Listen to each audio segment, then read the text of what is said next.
Is it now live? Okay, we are live. Well, welcome everybody to Mappy Hour. This is our happy hour for those of us who love maps, also known as geocachers. So welcome everybody. It's Friday. We have made Is it it. now live? Yeah. Okay, we are live. Well, welcome everybody to Mappy Hour. This is our happy hour for. Sorry about that, guys. Every now and then it just keeps on playing. All right, so again, welcome everyone. So we've got a lot of folks joining us from all around, and let me pull up the chat. Love to know where you all are from. So I am Lisa, Lookout Lisa from Cache Advance, and we're broadcasting from our home office studio here in Spokane, Washington State, United States of America. And my co-host tonight. Kid Vegas 19, JD. Yeah. And I see in the chat that we've got folks joining us from Michigan, also from Spokane, the other side of town, and more from Colorado, Michigan, Florida, Oregon, Pittsburgh, Solo in Seattle. Oh, yeah, I saw that Annette's working the game tonight. We have it recorded, so we'll be watching that later after the show. And Toledo, Ohio. So cool. Awesome. Well, we'll see if we get more folks joining us from around the globe. We often get people joining us internationally, especially in Australia, because this is Saturday morning. It's a good time to join us from there. And that's our topic tonight, is all about international or, traveling afar for Or a big geocaches. trip. Big trip. Yeah. Yeah, yeah. Because not all of us have been internationally, but I bet a lot of us have. And I hit admit all. There we go.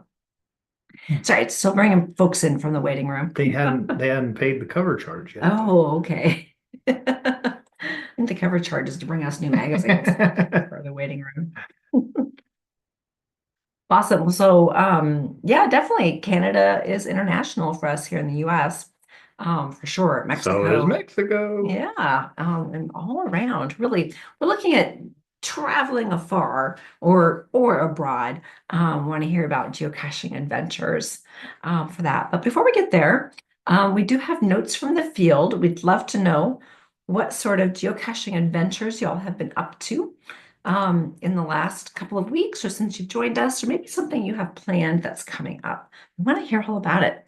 For that section of the notes from the field, it's just everyone gets 2 minutes to share. And that gives us a chance for everyone to share that would like to, and then we can move on to our main topic. But of course, before we get there, we do have a few ground rules just to keep everything moving smoothly here for Mappy Hour. Again, keep yourselves on mute and until you would like to join in the conversation and I call on you, then you can unmute. And But if I call on you, no, you still gotta be muted. yeah, it's I have control. So, and if you're watching us on Mappy Hour or on YouTube, watching Mappy Hour on YouTube, Right. hi, our YouTube fans, just join in the conversation in the chat. And Kid Vegas 19 is monitoring that and will bring what you have to say into our conversation. However, sometimes topics come up and you've got an answer for somebody's question or something that you can add on. And if you're out of order, just wave at the camera and we'll do our best to bring you on, bumping somebody else that might have the next comment, just because maybe what you have to say is relevant to what was just what we're talking about. And of course, keep everything family friendly. There could be kids in the room with us today. We are live streaming to our YouTube channel, and then this is being recorded and will go up into the Mappy Hour Hub, which is all searchable. I mean, spring allergies. Mm. Got more folks in the waiting room. There we go. I think that covers it for our basic ground rules. Yep. Yeah, so I see we've got hands coming up already. So let's go ahead and jump into our notes from the field. So what have y'all been up to lately? So we'll start with Robert, and then we will go to Mike and then Vince. All right. So this past weekend, I did the Rocky Mountain Spring Fling geocaching event, which is a little gathering for spring of the local GCCO Colorado organization. Attended that, won three prizes in the raffle, and had some really good food in the potluck. And then around there, we got me and my friends, the Bowmans, we got 21 geocaches. Um, can you turn on sharing, Lisa? Oh, yeah. Give me just a sec. Okay, go ahead. All right. So one of the one of the things I did was I worked on a puzzle cache that involved distance, bearing, airspeed, height, and velocity. I had my dad help me solve it. And afterward, you went and you had to climb 70 feet into this pine tree to get the final for the tree, for the cache. And it was a F-16 carrying a bison tube as its bomb. 70 feet up? 70 feet was how I was up in that tree.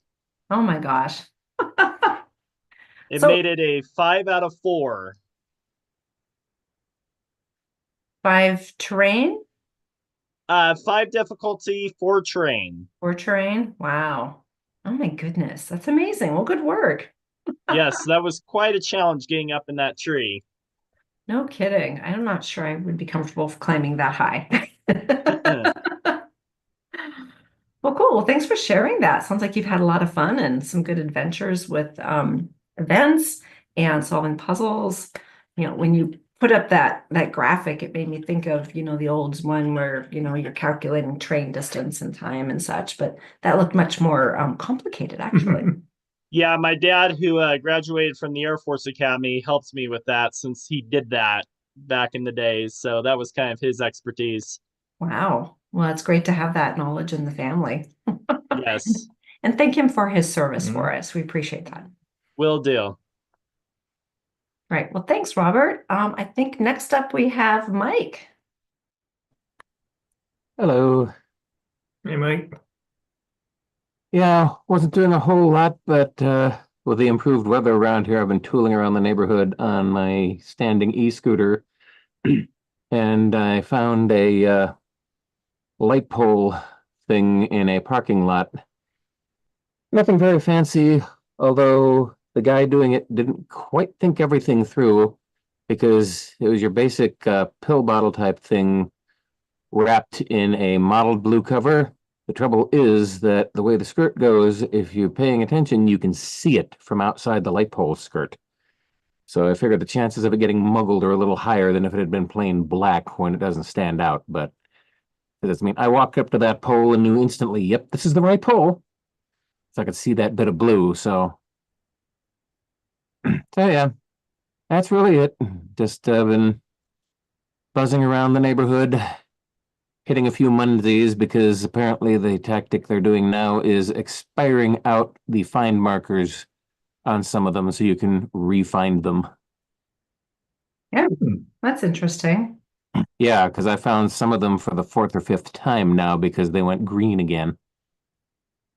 So in Muncie, is there a total count? Like in lifetime total found? There might be somewhere I'd have to go and read my statistics. So I keep I pay more attention on the geocaching side simply because pretty much every app tells you what your find count is. So Yeah. the and Interesting. so and of course I have a history of everything I've found, so I could probably go count that if they don't have a ready-made count. I just Mhm. never thought to look because for every cache I find, I've got like over a dozen Munsies found, so the number could easily be in the thousands by now. Wow. Yeah, it Well, just, it's not as important to count your total, what do they call it, caps? And captures, yeah. Mhm. because it'd be interesting to know once they go green again, if it comes off your total. Oh, I don't think so. I remain in the capture history multiple times. Ah, okay. So, and yeah, I'm a couple of more months, and I should have snuck past 600 fines. I know for a lot of people, as long as I've been in caching, that would count as almost not doing the game at all. But for me, that's quite a lot. And other people call it Tuesday. Yeah, 600. Good point. Yeah. Mhm. You Well, know, we all play the game differently. And Exactly. as long as you are enjoying it and having fun, yeah. And then also coupling it with other activities while you're out and about. So I haven't even looked at Muncie in Mhm. probably almost a decade. But I know But it's definitely out there. I think we all know friends that Mhm. geocache, Mhm. love to geocache, especially a certain type of geocache, but they don't go on the website and log it. That's just not Oh, important to them. sure. Yeah. yeah, I actually have one friend like that. She'll go with me on finding things, but she doesn't care about the actual game. She just likes finding things. Yeah, exactly. Which is part of the Well, game, yeah. really. It's just not the statistical part of the game. Yeah.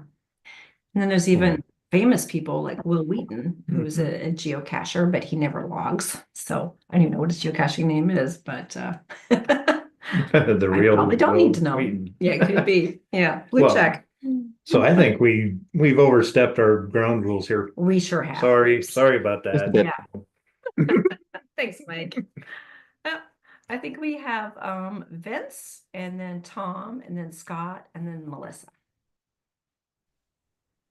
Yeah, glad to be back after about a month and a half off. I had a couple Friday nights I had that had events, and then another Friday night I was on a geocaching road trip. Um, the highlight of the probably the last month and a half was earlier this month. I had went on a road trip with another local cacher, and we went out to Iowa and hit a bunch of high favorite point uh, targets, one of which was the Field of Dreams in northeast Iowa. So that was pretty exciting to see. And then while we were out there, I did complete the Iowa Adventure Lab art that's just north of Des Moines. And then the following weekend, I had taken another mini road trip to um, northern part of Indiana, and then I completed the Indiana Adventure Lab art. So definitely, you could say, yeah, my find count has kind of exploded this month. But then one other thing that was probably the most highlighted of the month was finally after 19 and a half years of being in the game, I finally filled box number 81 on the Fizzy grid.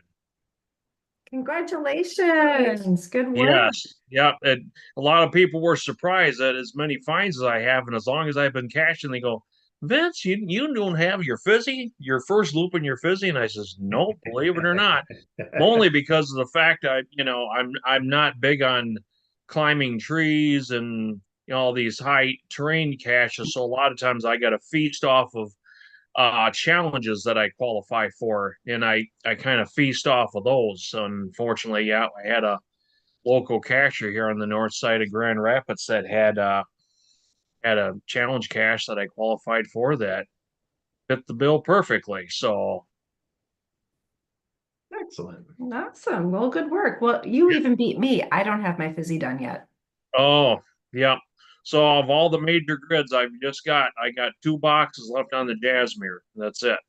Okay. Okay. Well, sounds So like a good that's my goal. next goal now to finally fill those. Okay, cool. Well, congratulations. I think we have, let's see, Tom, Scott, and then Melissa next.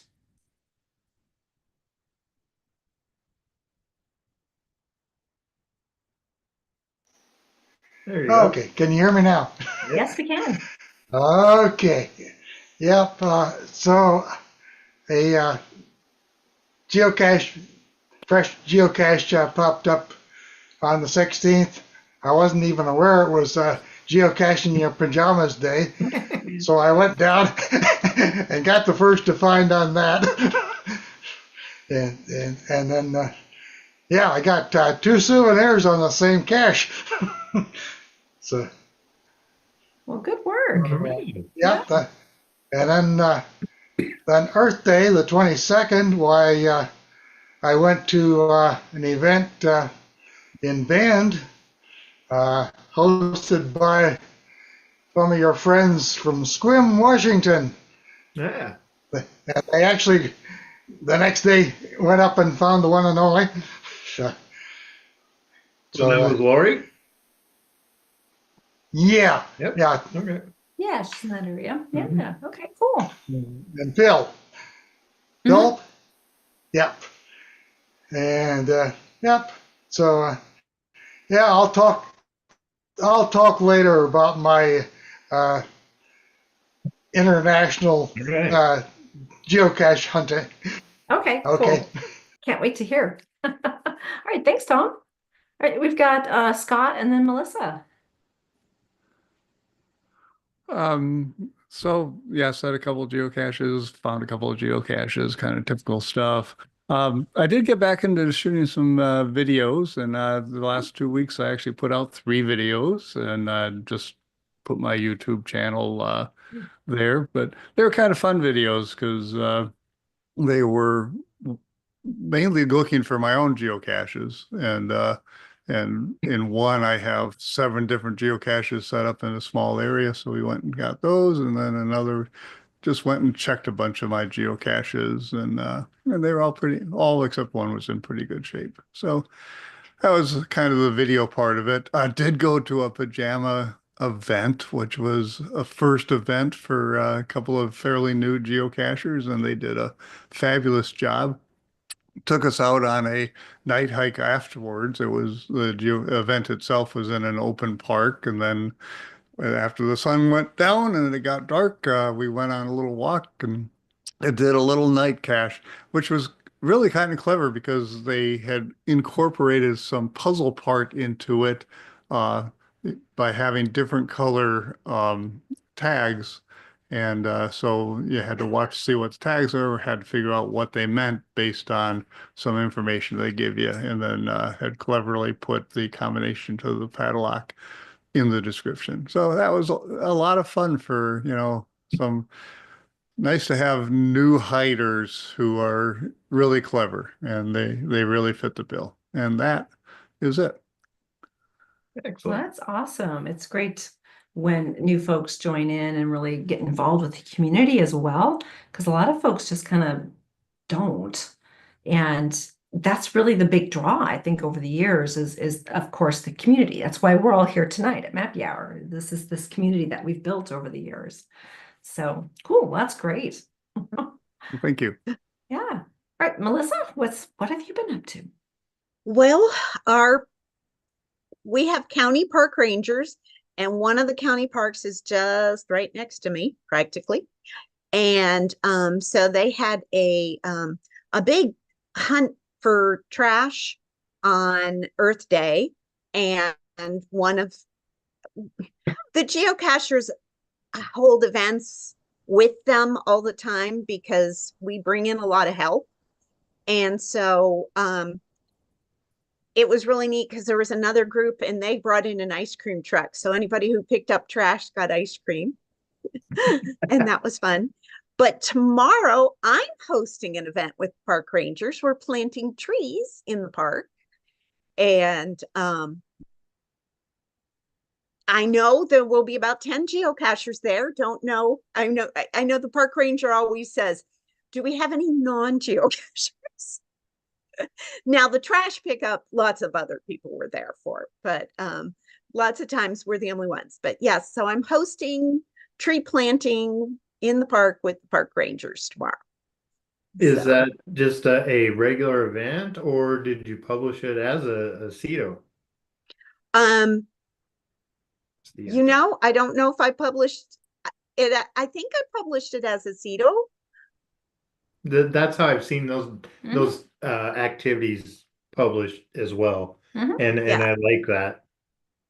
Yeah, I'm almost positive because I said it counted for the CETO Yeah. souvenir. Somebody, the lady who did Trash Earth Day helped me do the write-up. Awesome. So to make sure I had all the correct stuff, since it wasn't just my event, I was, helping the rangers. Right. Yeah, well, But- that's great. Yeah, they do some really nice events. And I mean, other parks too, but I usually go to the ones at the local park. So, but that's what I've been doing. Okay, well, cool. Well, good luck at your events coming up. Oh, and it's supposed to rain, but we do it rain or shine. It'll Yeah. make the ground a little easier to get those trees in, right? If it's a little bit more wet, I would I just assume. hope it's not on a hillside. Oh, yeah, no I've slipping. done that too. Oh my goodness. Well, cool. Well, thanks for sharing, Melissa. It's good to see you. Yeah. So we got a little bit of geocaching in. Yeah. How do I raise my hand? It changes all the time. You can do it Yeah. this way. I'll call on you. Okay, go It's- ahead. Well, I want to share my screen is why. So you got to bring me. It's open. Just hit share. All right. Yeah, I should be able to share. Okay, everybody, you can unmute your mics. I'm gonna show you one of the geocaches we found. It wasn't last week, it was the week before when we had guest hosts. And you tell me which cache we found, okay?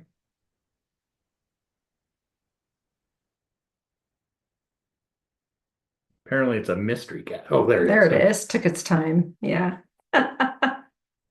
So which one do you think that is? We're gonna use that for. That's your 25. locationless. Locationless. Okay. Yeah. Okay, everybody back to mute. So now, here's what makes this unique. Mhm. This is from the hockey game. This is a Seattle Kraken uniform, Inside climate pledge. Oh, sorry. and there is no prominent player with the number 25. So it's this individual's choice. He had this jersey made up, Mhm. and we saw him, and we said, "Oh, let's use that for our." And then he disappeared in the crowd, and I said, "Well, if we bump into him again, we'll see it." And we bumped into him again right about there, and very nice person. I tapped him on the shoulder. He said, "Yeah," and I said, "Well, let's get the number on your arm as opposed to on the back because it had his last name on the back." Yeah. And yeah, he's fine with that. And so now what Lisa was alluding to, the Seattle Kraken, they play in the Climate Pledge Arena, downtown Seattle. So at Climate Pledge Arena is where the locationless cache is placed. That's where you'll find the write-up. Yeah. And The pin. pin for it is just right outside the doors. And the first thing it says is not at the posted coordinates. And we beg to differ. So yeah, that is one of we also got a virtual Mhm. that trip, found one of the lackeys that trip, GeoJet. And We found those caches. yeah. Mhm. And then this past weekend, for our anniversary, we went out to dinner, and at dinner we noticed there's a cache just across the way from where we were. We're out in the country, basically. And we'll pick it up when we leave, go on the way back. And on the way back, wouldn't you know, right where the geocache is this guy taking a walk. A muggle, a true muggle. Mhm. And a very slow walk. And we said, oh man, I guess we're gonna save this one for later. Yeah. So That was disappointing, but that's okay. yeah, Yeah. not a whole lot of geocaching. We did, Oh, how many labs did we do? quite a few labs. Yeah. Yeah, we did labs around Lumen Field. They had a very big what's the word? Fence, Geofence, geofence, yeah. So we were just like walking by Lumen Field on the way to T-Mobile Park for the Mariners game the next day. So we did Kraken on Saturday, and then the Mariners game on Sunday. But then to get the lab caches around T-Mobile Park, you literally had to walk all the way around the park. And we got there in plenty of time because we knew that's what we wanted to do. And it was fun because people were lining up. It was a popular game, Sunday matinee, day game. And there were lots of folks around. So, and we're just walking by everybody and stopping every now and then trying to get our answer. And people kept asking us, "Are you having trouble with your tickets?" I'm like, "Yeah, we're a scavenger hunt." And we were able to get that done. And then on our way home, we had a fun, just a crazy coincidence. We stopped at Indian John Hill rest stop in the Cascades on our way home from Seattle back to Spokane. And I'd taken care of business and was just standing outside the rest area and waiting for Kid Vegas 19. And all of a sudden I hear someone say, "Hey, is that Lookout Lisa?" And I look over and sure enough, it was another geocacher. Yeah, a lot of people here will know about Yeah, geocacher. Wits End. Many of you might know him from Caching in the Northwest. Caching in the Northwest. He just happened to be also headed the same direction and made a stop. Got there right after we did. And so we all took care of our business. And then lo and behold, there was a new geocache because I was actually looking up to see if there was a new geocache there. And so we were able to have a fun find, taken off a little bit. It's a wooded area. And find the cache with Wits End. So that was really cool. We got some fun pictures with him. And I don't know if he talked about it. Haven't had a I chance have to watch that. yeah, watch his last show that he did. So anyway, that was really fun to run into somebody that we know, been online with, been on podcasts with him, and then to go geocaching with him again. So that was cool. Okay, so now we've got hands. Yes, we do. I think it's time to move into our topic. Gosh, for us going to Seattle is practically like going to another country. Yeah, I tell you. As the big city coming from the little mini town here of Spokane Valley. But yeah, tonight's topic is all about international adventures, caching abroad, or just traveling a ways to have some fun geocaching finds and stories to tell. So, all right, I think we'll go ahead and start with Robert and then move to Dick. Yeah, so my favorite international geocaching destination I've been to was Negril, Jamaica. In 2018, I headed out there for a family vacation. We took all 11 of us out there to Negril, Jamaica, and stayed at the Sandals Resort. While there, I was able to pick up an earth cache that featured the Booby Cay off to the north of the island of the beach, and I was able to solve some questions about it and get that one logged. So it was a very iconic location with a relaxing beach and beautiful, beautiful atmosphere. What was the name of the place? Negril, Jamaica. Negril. Okay, I'm gonna look it up. Yeah. If you ever see those Sandals Resorts commercials on TVs, they are 100% true to their advertising. Oh, nice to know. I even got steak and eggs on the beach, and that was awesome. Oh my goodness. And their goat curry is to die for. Wow. We didn't have a chance to really sample the cuisine when we were there. No, we drove by Sandals, but We did. Yeah. Yeah. Well, So cool. yeah, I'm gonna look that up. Yeah. Thanks for sharing that. Good tips. Hey, Dick, what do you have to share with us? Well, most of our activity this last week, we got a nice break in the weather. It's been pretty nice over here on the west side of the mountains over in Puget Sound for the last week or so. So we did quite a bit of daily geocaching, 10 or 15 caches a day.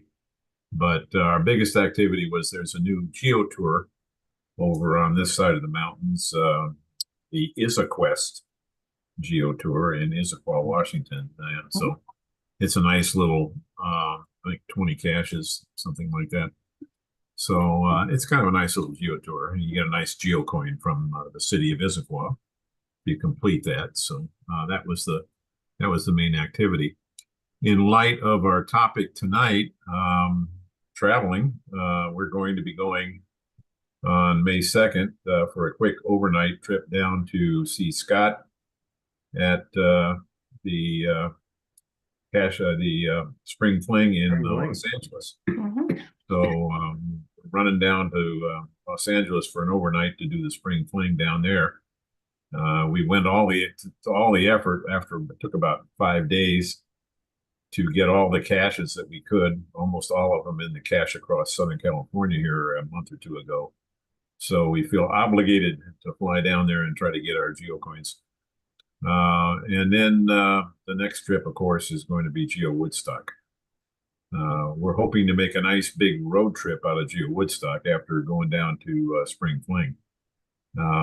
So we're going to leave here about a week ahead of time, fly to Atlanta, and then hopefully get on the way to Geo Woodstock. We're hoping to get the oldest in South Carolina, North Carolina, Virginia, West Virginia, DC, Maryland, and Delaware. So that's our goal. Whether we get them all or not remains to be seen, but we think we can fit it into about 4 or 5 days before the start of Geo Woodstock. So I've been spending a lot of time at night working on, mapping out what the activities are and what we can do at Geo Woodstock. So that's okay. kind of confusing. So, and we've got an ATV reserve for the trip to the oldest cache in West Virginia. Hmm. So that's going to be a fun little trip down there. But internationally, the big deal now is going to be in August. That's an 11-day cruise, flying over to London. We've got 4 couples that are geocachers from actually 3 of them in the Puget Sound area, and 1 couple that is currently either in New Zealand or Australia. I don't know which. But that's HT Bob and Nancy. Yeah. Nancy, nice. 7 Jack. So they're going along on this cruise. And then 3 couples from the Puget Sound area. We're going to fly to London and then going to Belgium, Amsterdam, the Netherlands, 3 stops in Norway, and 3 stops in Iceland. And the big target for the trip, we expect to be able to get the oldest in Amsterdam, the oldest in Norway, and the big target is the oldest in Iceland. So if I meant to pull up, I'll try and pull it up and put it in the chat. But the oldest in Iceland, if I can get the GC code, look at it and look at the log pictures. It's 140 some kilometers from Reykjavik to the middle of the island of Iceland. And I don't think it's a continent.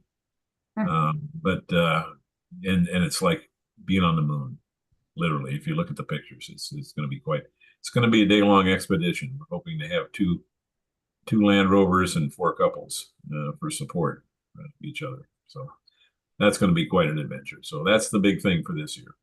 There may be more, but Stay tuned. so many geocaches, so little time. Right. And that's it for us. Absolutely. I just love how much you guys are having so much fun and getting out and about and making plans and hitting your goals. So cool. Yeah, and Dick, I appreciate the post you made on Facebook about coins and tariffs and what to do to help mitigate that. Some good ideas. Mhm. Okay. I think we have next is Melissa. There we go. So first of all, Dick, I'm so looking forward to meeting you and Peach at Geo Woodstock. So my first foreign adventure is to Utah. Yeah, there you go. But given that we live in Pennsylvania, my husband and I just booked our airplane reservation tonight. We're going there in June. And so I'll get a Western state that's not California. And but then in July, I'm finally gonna have Canada. I'm going to Nova Scotia. Ooh. And it's a bus tour for crocheters that I'm on, but they have said they will, some of them want to geocache with me, and the travel agent is actually placing a couple of special caches for us to get. So that will be really cool. And then fingers crossed, I'll be going up to Ontario in September for Brant County is having a big community event. And that's only 5 hours from home. Nova Scotia's 20 some. So, but yes, so I'm working on getting, I've been in other countries like Jamaica. Just didn't geocache when I was there. So now geocaching is becoming part of a trip. Good. Well, that's awesome. Sounds like you have some really fun adventures coming up. Cool. Well, thanks, Melissa. Thanks That for is sharing. cool, yeah. Yeah. So how about you? Oh, got do we have Tom's. another hand? Oh, Tom. Sorry, we got Tom. Yeah, so my first geocaching trip ever was to go see my daughter on the island of Terceira in the Azores. Wow. And and if I had found the geocache that I looked for, I would have had Portugal on my list of countries that I'd found a geocache in. But I've signed on to geocaching.com, made the account, and my first log was a DNF. Oh no. And That's awesome. and my first find was here in Oregon after I retired. I was in Portugal, or I was on the island of Terceira in September of 2004. August 31st, 2005 was my first geocache find, which was also a first to find. Wow. And so since then, I found an earth cache in Canada.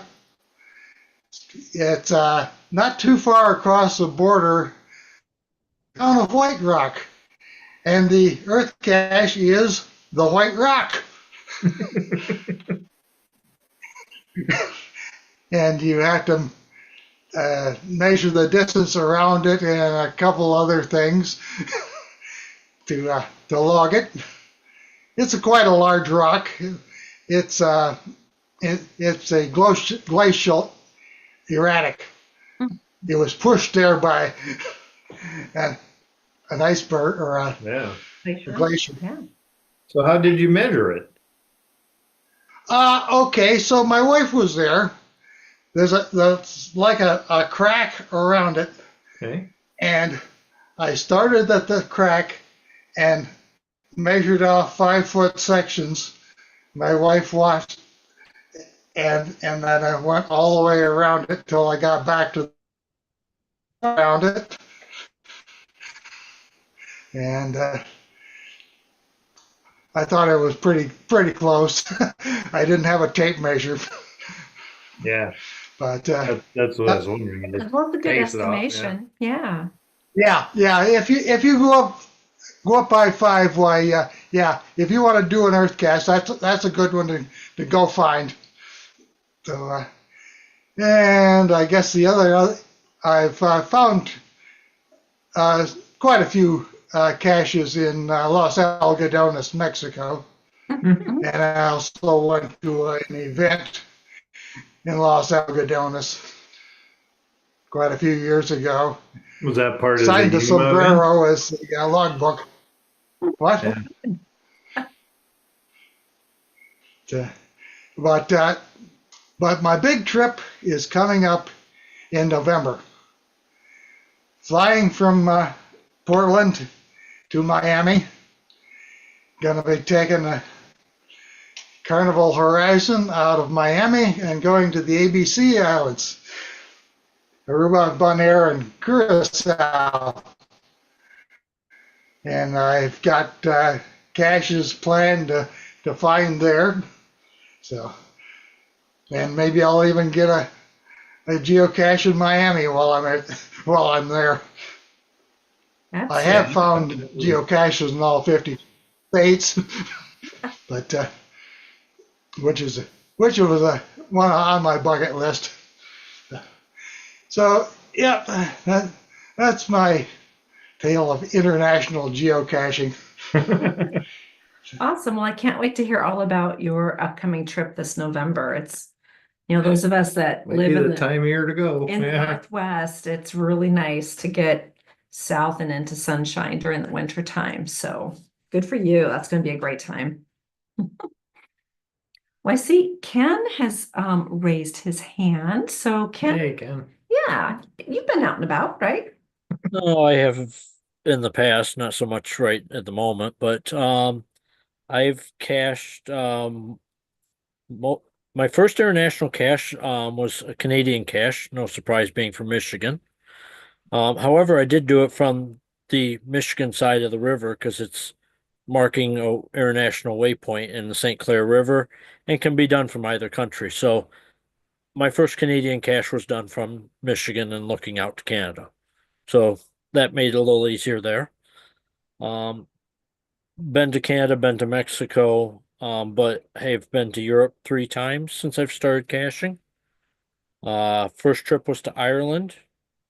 Then did a trip, that was about a week and a half trip or so to Ireland. Got to see there. Took my mom in 2015 for her first time to Europe. We landed in Paris, up to London, and then about 10 days in Scotland. And then in 2019, I did something rather not smart, and I told some people I was going to go to a trip to Scotland, and I led a group of 21 to end up organizing a full group land-based group trip, and sat there and did a tour of Scotland for uh 10 days with the group and 26 days in total in Europe.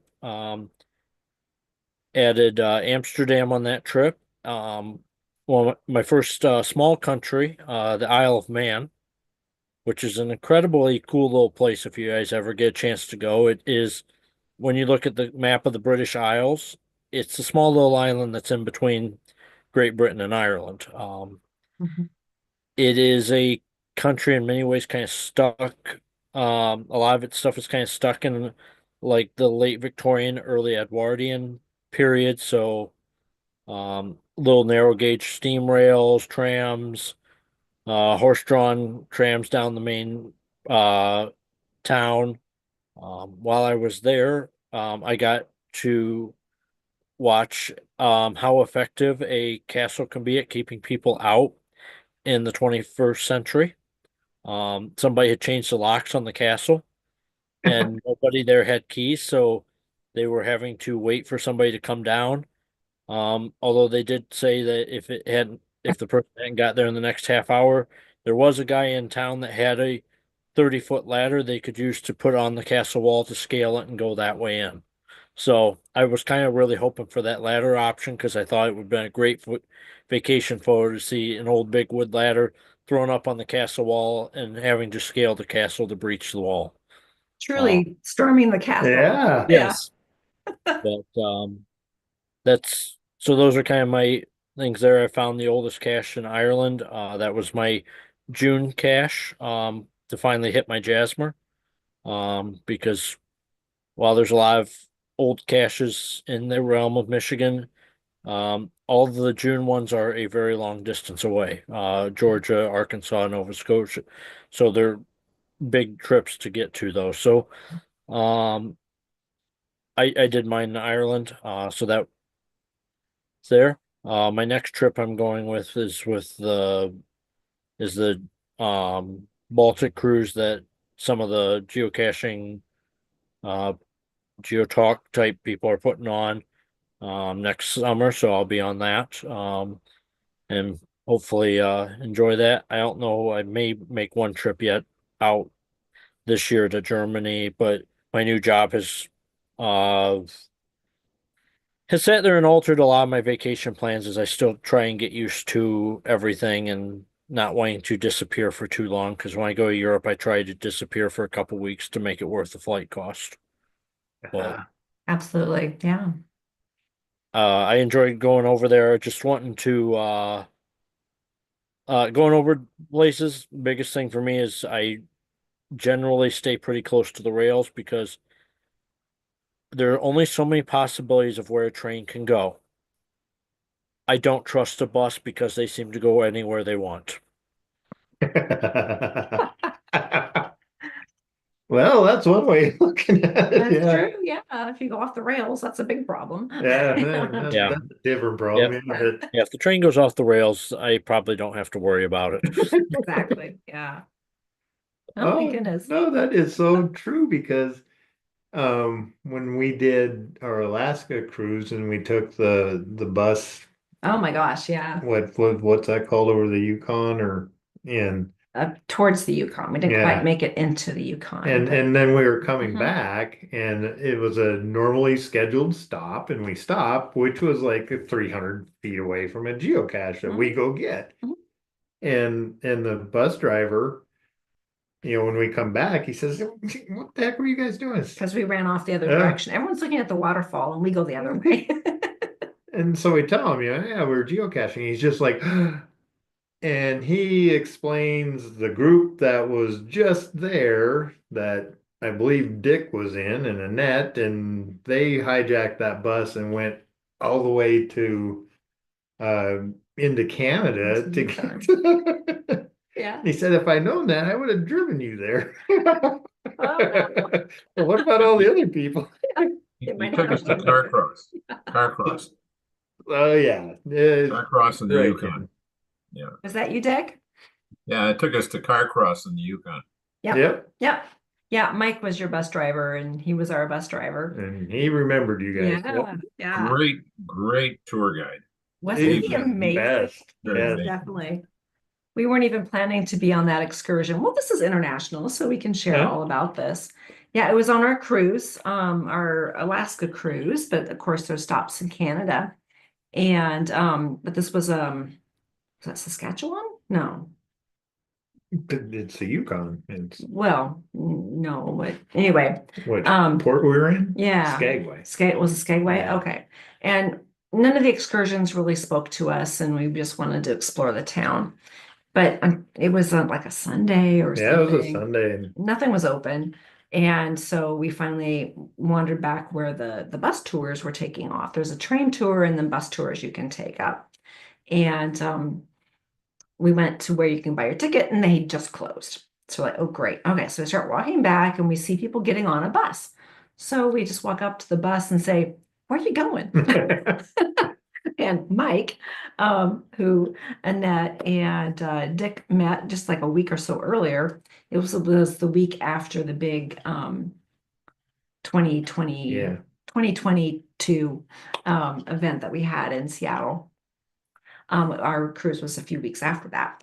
And he said where he was going up towards, the Yukon, and he had room for us and we could pay him a special deal. And it turns out it really was a special deal. We paid a little bit less than most people did that prepaid. And because he had extra seats and he was just amazing. He was Yeah. really good driver. He was, this was still kind of COVID times, obviously, and getting in and out of Canada was always, there's extra steps that we had to take, and he had dual citizenship. And so he had been back and forth this entire time, obviously safely. And we just he had special stops that no other bus drivers are allowed to take, but he is because of his driving skills. And so we got to see some really neat, unique areas on that bus trip and find the cache. And then when we get back to town, he's like, so can I take any other caches? He wanted to keep driving us around to go to more caches around town. Yeah, we got a boat to catch. Yeah, like we really do need to get to our boat. Yeah, or a ship. Yeah. But had it worked out differently, we could have had a very different experience. So yeah, that was a ton of fun. Yeah. So Ken is right. That just proves his point. The bus can go anywhere. It really can, and this one did, yeah. I guess for you all's trip, because to get all the way up and truly into the Yukon, so you can get the cache and car cross, car cross, did I say that right? You can't stop anywhere else. You just gotta drive right on up because it's a long distance. So it's a different type of tour. But yeah, they made that happen pretty well. So Tom, you got your hand up. Yeah, I seem to remember a picture of the two of you on the Empire Builder Mhm. when Well, you were leaving Spokane. I think what it wasn't I the think it Empire. was the Empire Builder. It was, so it was a historical train up at Ione that ran for years and years. It did this little tour of the mining country up there, basically. Yeah. Well, the big part of it is for the fall leaves. Yeah. Yeah. And the picture you're referencing is we held an event Mhm. because it was the last run that train was gonna take. Yeah. And yeah, we got some it was a good time. Yeah. Somebody, well, who took that picture was another geocacher who didn't realize there was an event. She was just there to take the last ride, and here's all her friends. And she said, "How did I miss this event?" Probably outside of her Yeah, outside, yeah. range because it was a bit of a drive, but it is close to Canada. But Yeah. Yeah, I was hoping that HT Bob was going to show up. We figured out what time of day he should be in, and yeah, we figured it I have out. actually found several of HT Bob's caches in Ohio. Oh, that's awesome. Oh yeah, that's right. Yeah. Yeah. As a matter of fact, he has one in the library in Ada, Ohio, and it was April, and I was the first finder for 2024 Wow. of that cache. Yeah. The library. uh, They must be just and the other geocacher that I know of that is out of the country right now is a cacher I know called Macattack. His name is John McAllister. He lives in Sacramento area, and he's in Scotland right now. Nice. And I saw some pictures that he posted. I hope he does a few geocaches while he's over there. That's great. Oh, you have something from Yeah. YouTube? Thanks, Yeah, Tom. thanks, Tom. That's great. So Houston, Texas Dave has checked in on YouTube. Also, I'm gonna get this wrong, but Shane Yit VODS has been on. Looks like it's the first time they've caught this show. Oh, cool. Yeah. Welcome, guys. Yeah, thanks for watching us on YouTube. Yeah, and yeah. So anybody have their hand up? I don't think so. I think it's you and me. We've had some international adventures. Well, yeah, we went to Idaho. That's practically international. Yeah. We have also cached in Algodones, just south of the border from Yuma. They always have events. We've never actually made the event with the Yuma. Yeah, where they have the event there, Yeah, right? yeah. It just hadn't worked out for us time-wise, but we have definitely been there and done some caching. Canada, we actually hosted an event in Toronto. That was a lot of fun. We were up for a conference and doing some caching there and met a couple of locals and then also other people that were staying at the same hotel as us. They weren't there for the conference, but they were at the same hotel. Yeah. And they came to our event and we walked and had a local be a bit of a local tour guide. games, yeah. Mhm. A little walking tour. Yeah, it took us to the CN Tower. We got the virtual that was there. So that was pretty cool. And before I knew you, I had some great geocaching adventures in Europe, and I'm so glad that the one time that I've been able to go to Europe, I was a geocacher. And so I was able to find caches in France and England and Scotland and Wales and Ireland. And not a lot. There weren't a lot back then. And, I'm hearing about people's, big trips to Europe and finding the oldest caches. Well, cache have only been around for a few years. Well, When you I was probably there. found the oldest one. Yeah.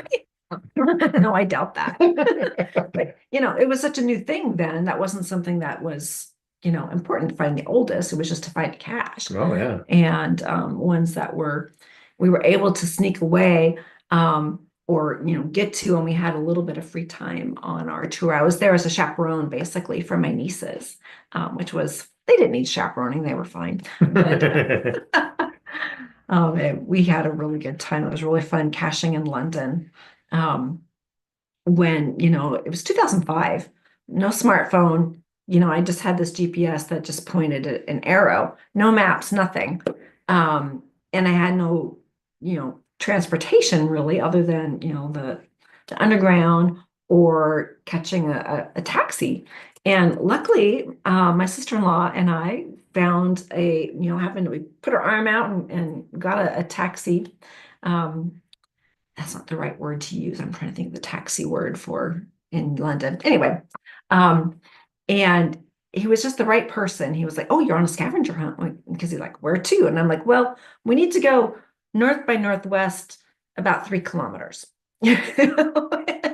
And so we were just kind of driving around and trying to find where we needed to be because I didn't have an address. I didn't know, I didn't have maps. And so, but it worked. And he got us there, and he had a great time. We passed it. We need to, go around the area because obviously he knew the streets and the routes. So that was really fun back in the day when geocaching was a little hit and miss. And obviously doing it in a different country. And there's different aspects of finding caches in different countries too. I remember in England, especially when people would talk about trading items, they would say in what they put in and then out what they took out of the cache instead of left and took. It was in and out. Just a little changes of word and such. I don't know what it's like now. I haven't been back to Europe, and we need to go. It's definitely on our bucket list to get back. Okay, I'll start packing. Yeah. Oh, okay. Excellent. So Dick's got his hand Yeah. up. So yeah, go ahead, Dick. Well, I thought the conversation was dying there, but you filled in nicely, Lisa. That was really entertaining. And it was like from that, an older perspective of having done this 20 years ago. That's 20 years ago, 2005. Yeah, That's it was 20 years ago. You're right. Years ago. Wow. Well, I was going to say I mentioned that we're going to go to Iceland on this cruise, but 2 years ago we also did a cruise, primarily geocaching for us. My daughter had set it up, but it started in Copenhagen, so we got Denmark, Germany, Poland, Estonia, Finland, and Scotland. I'm sorry, Sweden, not Scotland, Sweden. So we were not able to get out, and unfortunately, family matters kept us from getting the oldest in Sweden, but we did get the oldest in Denmark. Nice. So that was a nice little Baltic, right once around the Baltic. It's right after Russia said they wanted a part of Ukraine. So we were supposed to go to St. Petersburg, but that got canceled. But the good news was they added a couple other places like Estonia and Poland that we hadn't planned on. So that was the good part. And then we've also done, I've done at least 2 major geocaching trips into Mexico. We pretty well worked over the Puerto Vallarta area. Got almost everything that's available down there. And then over in Playa del Carmen, Cancun area on the Quintana Roo provinces in the Yucatan. Not as many caches over there, but we worked that over pretty well with Scouting Forever and RX Gal here a couple winters ago. I guess maybe it was last year in March. So we're gonna have to, I guess, at some point. I'm jealous about HT Bob and Nancy though. Mhm. That's really, Yep. I would like to do that. Anyway, that's our plan. Okay. Well, that's awesome. Yeah. Yeah, I was hoping that they would be able to join us because we did work out the time, their local time, wherever they were today. I don't remember exactly, Well, the but thing is, mhm. one of us had to go to HT Bob's house and grab HT Bob's hand and write it on On his his palm. hand. This is when you can call in, and Yeah. then he might have remembered. Yeah, yeah. And I know Nancy's They're just probably having having too too much much fun. fun. Yeah. Exactly. Yeah. Well, we also did get to do quite a bit of geocaching on our cruise that we took last year too Mhm. for our anniversary. I think we've regaled them. in We some- have, yeah. So you guys can look at that, yeah, through the Panama and such. But Scott has his Mhm. hand up. Yeah. Let's hear what Scott has Yeah, to go say. ahead, Scott. Nothing to do with international geocaching, but just a thought that I had the other day. Like many, like you, been involved in this game for 20 years. And if you put that on a timeline, that's from the day I was born until I was a junior in college. That's a little long time. Wow. Yeah. Yeah, so just a different perspective on the whole situation for all us kids who've been doing it for a while. Yep. Growing up and yeah, Yep. leaving the nest and going to college. Yeah, all that time. Yeah. Mhm. Yeah, you're absolutely right. All that, what you're saying is all that time you could have been geocaching. Oh. No. No. Only if they'd gotten those satellites up there in 1950s. Yeah, yeah. It wasn't quite a thing back then. Yeah. That time Yeah. they were just a gas that Sputnik got up there. Yep. Yeah, yeah. Yeah, interesting perspective. Thank you for sharing that. Kids So- have a good day. Yeah. Houston, Texas Dave says Coeur d'Alene, Idaho is beautiful, and I'm not going to disagree. Mhm. That's an awesome place. Absolutely. Yeah. And And we're not too far from it. So it's definitely a good destination for folks if you're coming up to the Idaho Panhandle. And not too far from Canada, speaking of international. let's hear from Tom, and then I've got two short stories on international geocaching. Oh, okay. Yeah. Okay. Wrap up with. So, Yeah. yeah, so I went to the event cache on Earth Day just because I wanted to tell somebody the story of the very first Earth Day, April 22nd, 1970. Me and a group of Bucknell University students made a park out of a grown over, junked up lot along the Susquehanna River in Lewisburg, Pennsylvania. And I had graduated from college in July of '69, and I was directing Bucknell students who were older than I was. I was working for the Pennsylvania Bureau of Forestry, and that was my assignment for the day.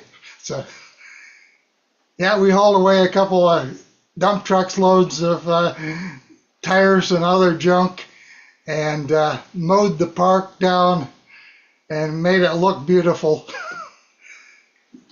So that was April 22nd, 1970. When I was 20 years old. Wow. Yeah. Nice. That's interesting. That's way more interesting than my two stories here, but I'll do it. Thanks for sharing that, Tom. So one of my first international geocaching adventures was into Juarez, Mexico. Mhm. Okay, this was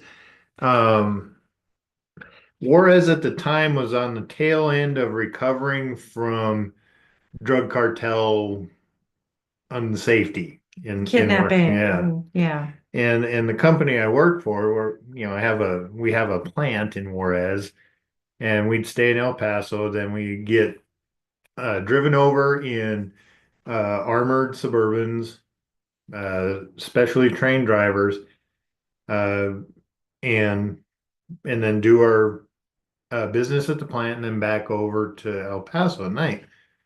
And we were at the tail end of this. So criminals have been caught, put in jail. It's right. Any curfews had been lifted on this last trip I went down. And the Juarez facility for my company had lifted their bans, so now people could leave the plant during the day, go to lunch or something. And so the people I'm uh, dealing with, my Colleagues. yeah, colleagues, I'm talking them into, hey, let's take lunch outside the plant. There's this geocache at Central Park. We could go get that. And they say, oh, okay, that'd be great. And so at lunchtime we leave. I had an interesting torta on a side. That's a different story. But Lunch. we get to the cache in the Central Park, and it's missing. So my first international geocache is a DNF. Mm. Yeah. Oh well. But we have a backup plan for the next day. And comes lunchtime, we're heading out the door. I'm gonna peel off to go to the bathroom. I tell my friend Javier, I says, Javier, I'll meet you out in the parking lot. And when I get out of the bathroom, here's our vice president of production wants to meet with Javier and me and Augusto and the plant manager, and he's asking us, are you guys planning to leave? And I'm saying, yeah, we're going geocaching. Oh, no, you're not. And so what happened was everybody got the memo that this ban had been lifted except our vice president. And not one of us is going to tell him he's wrong, right? Oh, geez, thanks, Doug. Didn't realize who saved us and from certain death, we'll go about our business. And that's how I left it. And finished the trip, came back home, resumed regular life.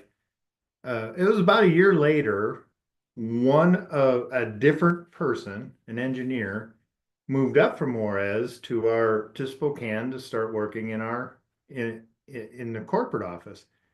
And so we had a meet and greet, if you will, at a local restaurant, a brewery. And we started going around introducing ourselves to Alvaro and our positions.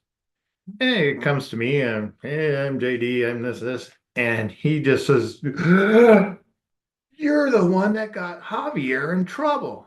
And I said, what? Javier got in trouble? And he says, yeah, Javier was suspended for a week because of that. And I did not know this. All the time since, I worked with Javier online or the phone daily. He didn't mention a word. So my next trip down, I brought him a bunch of our Spokane coins. That we had our history tour, we had our film tour. Our geo tour I had like coins. 5 coins. I come to bring him here. Take these as as my apologies. So that was the North American international geocaching story. We also have a factory in Shanghai, China. Mhm. And so I had to, on 3 occasions, to go over there. And I did not find the oldest in China, but I found the closest to me at the hotel. So that was important. There are not very many around the area. It's amazing how far apart they are. Mhm. And so I'm planning out, that stayed over a weekend. So I had a Saturday and Sunday to do this. But I planned, they have a light rail. They called it a sports park. And this park is just a regular park. I think maybe a sports because it was one of those where you can go to different stations and do exercises or Oh, whatnot. okay. And but it had three in there, and I planned this out how to get on this train, where's it going, how to pay for it, things like that. And I was successful. I got to the destination and I found, I think, two or three of the geocaches. All of them needed maintenance. Nobody local owned them, Mm. which sort of makes sense. And then it's time to go back. And I, reverse course, right? That's what you do.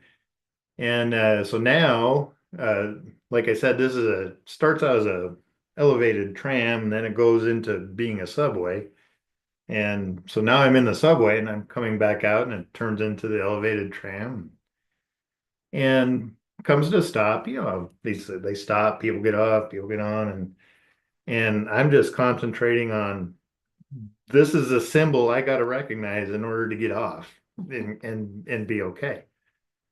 And at one stop, everybody gets off. Just absolutely everybody gets off this train car. Mhm. And I'm sitting there, well, how lucky am I? I've got this whole place to myself now. This is great. And down the train, the car comes this conductor, a Chinese individual. He knows no English. And he's looking at me, and I'm looking at him, saying, "Hey, look at me! I'm the luckiest guy in Shanghai." And he's looking at me. This guy didn't know a word of English. I think I knew how to count to three in Chinese. But he conveyed to me that I needed to get off because this train is now going into where they park trains for the night. And if you don't get off, you're going to be on the train all night. Mhm. And so I Pajama did. day. Yeah. Uh, I don't know how he did it. I don't know how I understood him, but I got off and there's all the other people on the platform that got off the train. And when the next one pulled up, I made sure people were getting on it. And then so I got on it. Mm. It was safe. Yeah. And and did get back to the hotel. So that's my two of my international stories. Yeah, quite the adventures. Mhm. It's always quite the adventure, isn't it? The things we do for geocaching. Yeah. It's so much better than just sitting in your hotel room, right? Well, hotel room was its own puzzle cache, but Well, yeah. Melissa, you got your hand up. I'm so glad that when I go to Canada, they speak the same language. Yes. Yep. Yeah, I highly recommend, if you're inexperienced traveling abroad, go to countries that do speak your native language. Yeah, Canada, lots of Europe, England, No, yeah, no. UK, yeah, and Australia and such, and you get a good taste for it. Lots of Europe speaks English, even though Yeah. it's not their native language. Exactly. That's true. And I cannot understand a word any British person says. It's a, Yeah, it's your challenge. it's Yeah. a, yeah. Yeah. So yeah, that's what I keep telling her. And she has to translate for me. Yeah, for watching a British show or something. Yeah. Well, you figured out you did all right in some of the shows that we watched. Ted Lasso.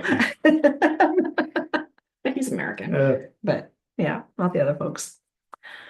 Well, Mike, go ahead, Mike. Oh, I just thought I should say that I've watched so much imported TV, I can do accents at the drop of a hat. Excellent. Well, still, you Well, need look talent. What? You still need to be talented to do that as well. Yeah. Hmm. Anyway, Yeah, definitely Doctor Who. when we were first dating, actually, we watched some of the new Doctor Who as in the reboot, and yeah, it was needed I still subtitles. don't know what happened. I It's grew up watching Doctor Who. So, I yeah. this is a paraphrase from a famous person that I can't remember who is the America and Britain, two fine countries separated by a common language. Hmm. Yeah, pretty much. Oh, goodness. We should probably wrap up. Oh, I just said that. I think you did. Did. Yeah, there it is. Yeah, divided by a common language.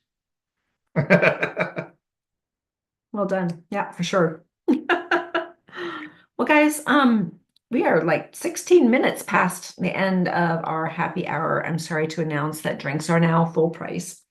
So, my free water is still free water. So cheers, everybody. And tonight's episode is brought to you by, let me paste the link here. Our shirt, this is our newest shirt. I hope you all can see it. Is the Cash with Kindness. And it's got the little location pin with a little heart in there. All of our members that receive the combo crate or the ladies tea club, the t-shirt club, should have already received, or they're in the mail to them. But we also have these available if you'd like to buy them on our website. I just put a link up there. Oh, thanks for saying that. It's cute. I really liked how this one turned out. It's Cash with Kindness. Yeah, especially these days, we need more kindness, and